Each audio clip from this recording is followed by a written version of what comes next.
A first-generation for Great Britain model of the Apple iPhone from 2007 has sold for more than £145,000 at auction in the US.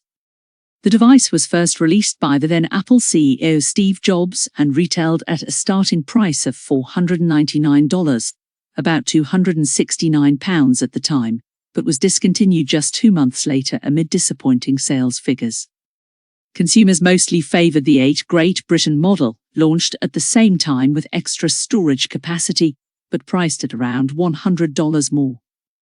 Described by LCG Auctions as one of the most important and ubiquitous inventions of our lifetime, the auction of the exceedingly rare factory-sealed for Great Britain model was originally expected to raise up to around £75,000.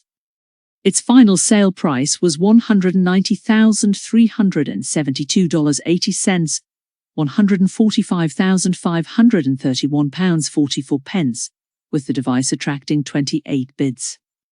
LCG Auctions said the elusive model is considered a holy grail amongst iPhone collectors, with its extreme scarcity directly related to its limited production.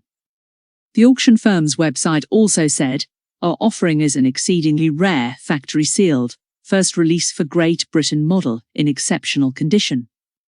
Virtually flawless along the surface and edges, the factory seal is clean with correct seam details and tightness. Brand new, never activated."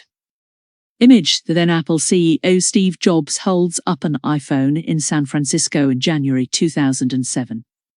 Pic: AP. The phone's provenance is pristine as the consignor was part of the original engineering team at Apple when the iPhone first launched. Collectors and investors would be hard-pressed to find a superior example. Relevance and rarity comprise a winning formula for this red-hot collectible.